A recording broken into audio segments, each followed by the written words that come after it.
and you hit military capabilities on Karg Island, which is the only thing we hit. It is a small island in the Persian Gulf that is crucial to Iran's Karg economy. Island is a small but vital strip of land for the Iranian regime. ኢራን ወሳኛን የካርግ ደሴት በአደገኛ መከላከያ አጠረች። ትራምፕ ደሴቷ ላይ ለምን ጥርሳቸውን ነከሱ? የዓለምን ነዳጅ አቅርቦት የምትወስነው ካርግ ደሴት እንዴት የትኩረት ማዕከል ሆነች? ኢራን የአሜሪካን የምድር ጥቃት በመፍራት የካርግ ደሴትን በተጨማሪ ወታደሮች፣ ፈንጂዎችና የአየር መከላከያ መሳሪያዎች እያጠናከረች ነው። በከፍተኛ ደረጃ እየመጣ በመጣው ውጥረት ኢራን ተጨማሪ ወታደራዊ ኃይልን በካርግ ደሴት ላይ አሰማርታለች። ይህም ጸረ ሰውና ጸረ ታንክ ፈንጂዎችን መቅበርንና ተጨማሪ በትከሻ የሚተኮሱ የምድር ወደ አየር ሚሳይሎችን ማጓጓዝንም ያካትታል። የካርግ ደሴት የኢራንን 90% ገደማ ድፍድፍ ዘይት ወጪ ንግድ የምታስተናግድ ወሳኝ የፋርስ ባህረ ሰላጤ የነዳጅ ማዕከል የሆነች ደሴት ናት። ከዚህም በላይ ደግሞ ደሴቷ ከቆዳ ስፋቷ በላይ የኢራን የኢኮኖሚ ህልውናና የሉዓላዊነት ምልክት ሆናም ትጠቀሳለች። የኢራን የኢንዱስትሪ ጥንካሬና የቴክኖሎጂ ብቃት ማሳያ ሆናም ለዘመናት ቆይታለች። ይሁን እንጂ ከሰሞኑ የተቀሰቀሰው ቀውስ ይህንን ወሳኝ የሀገራት የዓለም አቀፍ ፖለቲካና የወታደራዊ ፍልሚያ ማዕከል አድርጎታል። ከአሜሪካ የስለላ መረጃ ጋር ቅርበት ያላቸው ምንጮች እንደገለጹት ከሆነ እነዚህ የመከላከያ እርምጃዎች የተወሰዱት አሜሪካ ደሴቲቱን ለመቆጣጠር ወይም ለማውደም ኦፕሬሽን ልታካሄድ ትችላለች ተብሎ በመገመቱ ሲሆን ይህ ወታደራዊ ግንባታ የተከናወነው ደግሞ ባለፈው ሳምንት በደሴቲቱ ላይ ባሉ ወታደራዊ መሰረተ ልማቶች ላይ አሜሪካ የአየር ጥቃት ካደረሰች በኋላ ባሉት ሳምንታት ውስጥ ነው። ይህ ሁኔታ አሜሪካ በክልሉ እያደረገችው ካለው ወታደራዊ እንቅስቃሴ ጋርም ተገጣጥሟል። ይህም ከ31ኛውና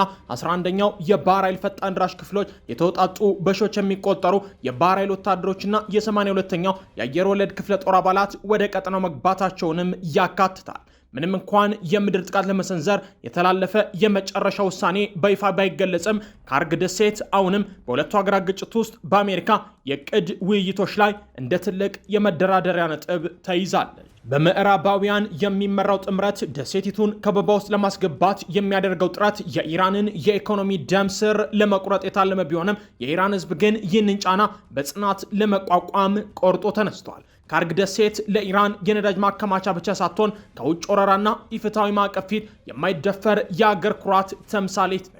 የዚህች ደሴት ዕጣ ፋንታ የኢራንን ብቻ ሳይሆን የመላው ዓለምን የኢኮኖሚ መረጋጋት የሚወስን በመሆኑ ዛሬ ላይ የዓለም አይኖች ሁሉ በዚህች ስትራቴጂካዊት ምድር ላይ አርፈዋል። ለመሆኑ አሜሪካና እስራኤል ለምን የካርግ ደሴትን በተለየ ሁኔታ ለማጥቃት ፈለጉ?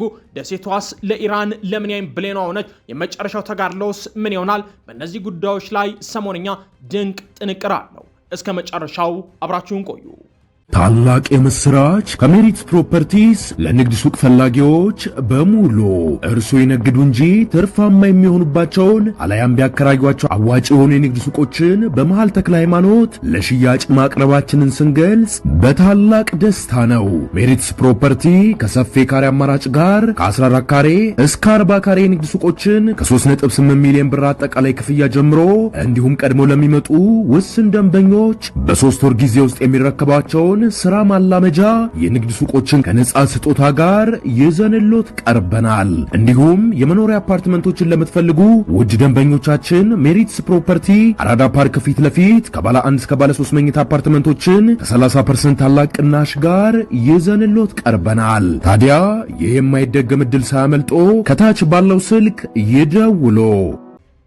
የኢራን የልብ ትርታ ካርግ ደሴትና ወሳኝ ጠቀሜታዋ በታመሰው የፋርስ ባህረ ሰላጤ ጥልቅ ውሃ ውስጥ 22 ስኩዌር ኪሎ ሜትር ስፋት ያላት አንዲት ትንሽ የኮራል ደሴት ትገኛለች። ይቺ ደሴት አሁን የመላው ኢራን የልብ ትርታ ሆናለች። የካርግ ደሴት በመጠን አነስተኛ ብትሆንም ከአቅም በላይ በሆኑ ፈተናዎች ውስጥ የኢራን የኢኮኖሚ ህልውናና የሉዓላዊነት ጽናት ትልቅ ምሰሶም ሆና ቆማለች። ለበርካታ አስርት ዓመታት ኢራናውያን መሐንዲሶችና ሰራተኞች ላባቸውን በማፍሰስ ይችን ደሴት የዘመናዊ መሰረተ ልማት ድንቅ ስራ ተቋዳሽ አድርገዋታል። የሀገሪቱን የተፈጥሮ ሀብት ከውስጥ ክልሎች በቀጥታ ወደ ባህር ዳርቻ የሚያጓጉዝ ግዙፍና ውስብስብ የቧንቧ መስመርም ዘርግተውላታል። አብዛኛውን የሀገሪቱን ክፍል ከሚያዋስኑት ጥልቀት የሌላቸው የባህር ዳርቻዎች በተለየ የካርግ ደሴት በተፈጥሮ ጥልቅ ውሃን የታደለች ናት። ይህም ደግሞ ግዙፍ የነዳጅ ጫኝ መርከቦች በቀጥታ ወደ ወደቧ በመጠጋት በሚሊዮን የሚቆጠሩ በርሜሎችን በሚያስደንቅ ፍጥነት እንዲጭኑም ያስችላቸዋል። ይሁን እንጂ ይህ የተፈጥሮ ጸጋ የማያባራ የውጭ ጥቃት በተጋረጠበት በዚህ ወቅት ወደ ስትራቴጂካዊ ተጋላጭነት ተቀይሯል። ኢራን ለዓለም ከምታቀርበው ድፍድፍ ነዳጅ ውስጥ ከ90 እስከ 94 በመቶ የሚሆነውን በማስተናገድ ደሴቲቱ በቀን 2.5 ሚሊዮን በርሜል የመጫን አቅም አላት። በተጨማሪም እስከ 27 ሚሊዮን በርሜል የሚደርስ ነዳጅ ወሳኝ አገራዊ የአደጋ ጊዜ ክምችት ይዛለች። እንደ ጃክስ ያሉ አማራጭ ወደቦች በቀን 300 ሺህ በርሜል አካባቢ ብቻ ማስተናገድ የሚችሉ በመሆናቸው ካርግ ለኢራን ሕዝብ የማይተካ የህይወት መስመርና የኢንዱስትሪ ጥንካሬያቸው ጥልቅ ማሳያ ያደርጋታል።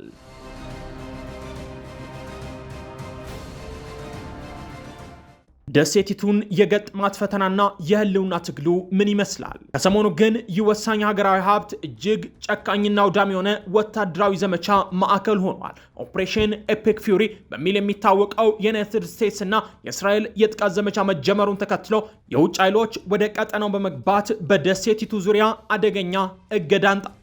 ይህ ቀዝቃዛና የታሰበበት ስትራቴጂ ኢራንን የውጭ ወታደራዊ ዕቅድ አውጪዎች በጭካኔ ወደ ወታደራዊ ወጥመድ ብለው በሚጠሩት አደጋ ውስጥ እንድትወድቅ አድርጓታል።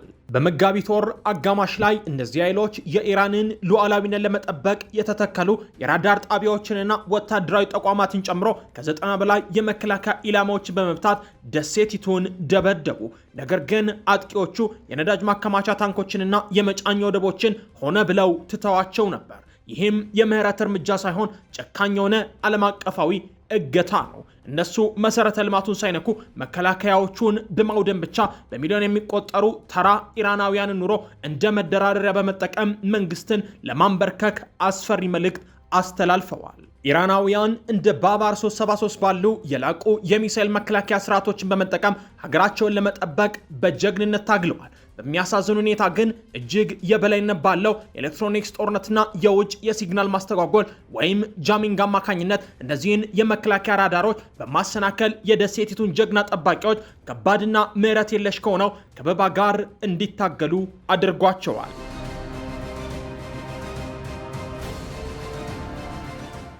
የኢኮኖሚያዊ ጦርነቱና የተከፈለው ከባድ ዋጋ ምን ይመስላል? የዚህ የተራዘመ አፈና ሰብአዊና ኢኮኖሚያዊ ኪሳራ እጅግ ጥልቅና በተራው ዜጋ ዘንድ በከፍተኛ ሁኔታ ተጽዕኖ የሚፈጠር ነው። ሀገርን ከዓለም አቀፍ ልዕለ ኃያላን ስብስብ መከላከል ከፍተኛ ሀብት የሚጠይቅ ሲሆን የኢራን የፋይናንስ መሰረትም ያለማቋረጥ ጥቃት እየደረሰበት ይገኛል። ከአንድ ዓመት በፊት ብቻ አገሪቱ ከነዳጅ ዘርፏ 53 ቢሊዮን ዶላር በማመንጨት ከአጠቃላይ ብሔራዊ ኢኮኖሚዋ ከ1/10 በላይ የሚሆነውን በኃላፊነት የደገፈች ሲሆን በርካታ ወሳኝ የህዝብ አገልግሎቶችንም አግዛለች።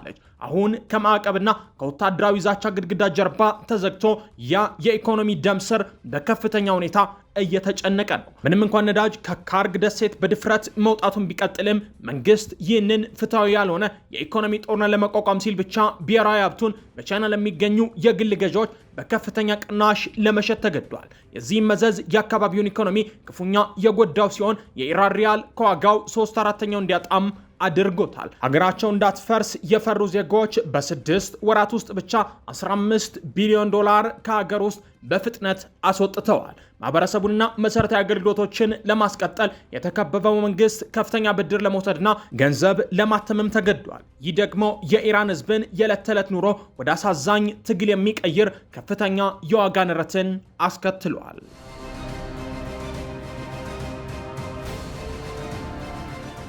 የምዕራባውያን ጣልቃ ገብነት ዓለም አቀፋዊ መዘዞች ከተከበበችው ሀገር ድንበር ባሻገር በካርግ ደሴት ላይ የሚደረገው የማያባራ ጫና አውዳሚ ዓለም አቀፍ የኢኮኖሚ ቀውስ ሊያስነሳ የሚችልበት አደጋ አለው። ይችን የተጠቃች የኮራል ሪፍ የሚያዋስነው ውሃ የዓለም የዕለት ተዕለት የነዳጅ አቅርቦት 1/5 የሚያልፍበት የሆርሙዝ የባህር ወሽመጥ አቅራቢያ የሚገኝ ጥቃቅን ዓለም አቀፋዊ የደም ስራ አካል ነው። ምዕራባውያን ኃይሎች የጦርነቱ መድረክ በቀጥታ ወደዚህ ወሳኝ ስፍራ በማምጣት በመላው ዓለም አቀፍ ማህበረሰብ መረጋጋት ላይ ቁማር እየተጫወቱ ነው። የፋይናንስ ተንታኞች የዚህን አደገኛ ጣልቃ ገብነት መዘዞችም አስቀምጠዋል። የአሜሪካና እስራኤል ጥምረት ደሴቲቱን ሙሉ በሙሉ በማገት ከተሳካለት የነዳጅ ዋጋ በአንድ በርሜል $80 አካባቢ በመርጋቱ ዓለም አቀፍ ገበያዎች በስላቅ ሊያከብሩት ይችላሉ።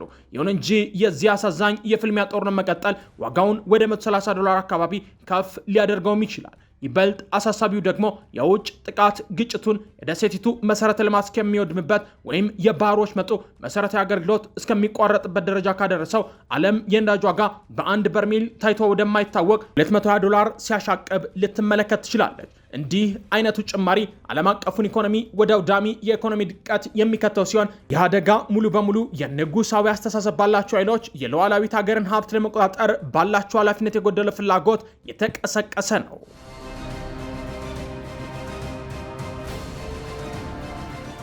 ለእግረኛ ጦር ወረራ የሚደረግ አደገኛ ግፊትና የኢራን ምላሽ። ምንም እንኳን ዓለም አቀፋዊ አደጋው የከፋ ቢሆንም ወታደራዊ ዕቅድ አውጪዎች የኢራንን ሉዓላዊ ግዛት ሙሉ በሙሉ ስለመውረር በቀላሉ በሚከራከሩበት በዋሽንግተን ኮሪደሮች ውስጥ የጦርነት መስፋፋት የከበሮ ድምፅ በከፍተኛ ሁኔታ ይሰማል። ከ7500 በላይ የሚሆኑ ጠንካራ የዩናይትድ ስቴትስ የባህር ኃይል ወታደሮች አስቀድመው ወደ ቀጠናው የተሰማሩ ሲሆን ይህም በፋርስ ባህረ ሰላጤ ላይ ጥቁር የኢምፔሪያሊዝም ጥላ ጥልቷል። አንዳንድ የውጭ ሀገር ባለስልጣናት ከነዚህ ወታደሮች ውስጥ ጥቂቶቹን የካርግ ደሴት ለመቆጣጠር ማሰማራት የኢራንን መንግስት እስከ መጨረሻው ለማክሰር ቀላል ስልት ይሆናል ብለው በእብሪት ይከራከራሉ። ይህን ጨካኝ ስሌታቸውን የሚመሰርቱት ደግሞ ደሴቲቱ በዋናነት በከባድ መሳሪያ ከታጠቁ ወታደሮች ይልቅ በሺዎች በሚቆጠሩ ንጹሐን የኢንዱስትሪ ሰራተኞች የተሞላች መሆኗንም በማሰብ ነው። ይሁን እንጂ ኢራን ሉዓላዊ ግዛቷን ያለ ኃይለኛና ፍትሐዊ መከላከያ አሳልፋ እንደማትሰጥ በግልጽ አሳውቃለች። መንግስት በትክክል በመሬቱ ላይ ለሚደረግ ማንኛውም የውጭ ጫማ ታይቶ የማይታወቅ ምላሽ እንደሚሰጥም ቃል ገብቷል። ይህም ሀገሩን የመከላከል ፍጹም መብቱን ያረጋግጣል። የውጭ ወታደሮች ቢወሩ ኢራን ውሃዎቿና ህዝቦቿን በጽኑ ለመከላከል ዝግጁ ነች። ይህም የተከበበች ሀገር መንፈስ በወታደራዊ ጉልበተኝነት በቀላሉ ሊደመሰስ እንደማይችል የሚያሳይ ነው።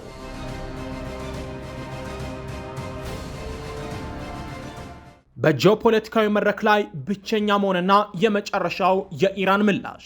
በዚህ የህልውና ትግል ውስጥ ኢራን በዓለም አቀፍ የጂኦፖለቲካ መድረክ ላይ በአብዛኛው ብቸኛውና እየታየች ነው። ቻይና ባለፈው ዓመት 15 በመቶ የሚሆነውን አጠቃላይ የኃይል ፍጆታዋን ከዚች ጠንካራ ሀገር በማስገባት ከካርግ ደሴት ከሚላከው ነዳጅ ዋና ተጠቃሚ ሆና ብትቀጥልም ቤጂንግ ግን ከባዶ የዲፕሎማሲ ንግግር የዘለለ ምንም ነገር ለኢራን አላቀረበችም። ቻይና ባላት ግዙፍ የአራት ወራት ስትራቴጂካዊ የነዳጅ ክምችት ላይ መተማመንን በመምረጥ የቅናሽ የኢራን ነዳጅ ለመግዛት ፈቃደኛ ብትሆንም የቅንጅቱን ጥቃት በቀጥታ ለመጋፈጥ ግን አልደፈረችም። ይህ የስትራቴጂካዊ ዝምታ መንገድ ነው። ይህ የታሰበበት ርቀት ለቴህራን አሳማሚ እውነታን ያጎላል። የሉዓላዊነቷ መከላከያ ሙሉ በሙሉ በራሷ ጫንቃ ላይም የወደቀ አድርጎታል። የካርግ ደሴት ከኢንዱስትሪ ጠባይነት የዘለለ ትርጉም አላት። ከአቅም በላይ በሆነ ዓለም አቀፍ ጥላቻ ፊት የኢራን ጽናት የመጨረሻ ተምሳሌት ነች። ደሴቲቱ እንደተከበበች ምሽግ ሆና ብትቆይም ፍትሐዊ ባልሆነ የውጭ ወረራ ብትወድቅም ወይም በእምቢተኝነት እሳት ብትጠፋም እጣ ፈንታዋ የዚህን ግጭት ትርክ ለዘላለም የሚገልጸው ነው። በሚያቃጥለው የፋርስ ባህረ ሰላጤ ሙቀት ውስጥ አንዲት ኩሩ ሀገር እጅ መስጠትን አሻፈሬ በማለት እጣ ፈንታዋን የያዘችውን ትንሽ ደሴት በጽኑ እየጠበቀች ትገኛለች። ይቺ ሀገር ደግሞ ጠንካራዋ ኢራን ናት። የተወደዳችሁ የሰሞነኛ ቤተሰቦች አብራችሁን ስለቆያችሁ ምስጋናችን ከልብ ነው። የዛሬ ጥንቅራችን የኔን ይመስል ነበር። ሰብስክራይብ በማድረግ ቤተሰቡን በሌላ ጥንቅር እስክንገናኝ ድረስ ሰናይ ጊዜ። ታላቅ የምስራች ከሜሪት ፕሮፐርቲስ ለንግድ ሱቅ ፈላጊዎች በሙሉ እርሶ ይነግዱ እንጂ ትርፋማ የሚሆኑባቸውን አለያም ቢያከራዩአቸው አዋጭ የሆኑ የንግድ ሱቆችን በመሃል ተክለ ሃይማኖት ለሽያጭ ማቅረባችንን ስንገልጽ በታላቅ ደስታ ነው። ሜሪትስ ፕሮፐርቲ ከሰፊ ካሬ አማራጭ ጋር ከ14 ካሬ እስከ 40 ካሬ የንግድ ሱቆችን ከ3.8 ሚሊዮን ብር አጠቃላይ ክፍያ ጀምሮ እንዲሁም ቀድሞ ለሚመጡ ውስን ደንበኞች በ3 ወር ጊዜ ውስጥ የሚረከባቸው ስራ ማላመጃ የንግድ ሱቆችን ከነጻ ስጦታ ጋር ይዘንሎት ቀርበናል። እንዲሁም የመኖሪያ አፓርትመንቶችን ለምትፈልጉ ውድ ደንበኞቻችን ሜሪትስ ፕሮፐርቲ አራዳ ፓርክ ፊት ለፊት ከባለ 1 እስከ ባለ 3 መኝታ አፓርትመንቶችን ከ30% ታላቅ ቅናሽ ጋር ይዘንሎት ቀርበናል። ታዲያ ይህ የማይደገም ዕድል ሳያመልጦ ከታች ባለው ስልክ ይደውሉ።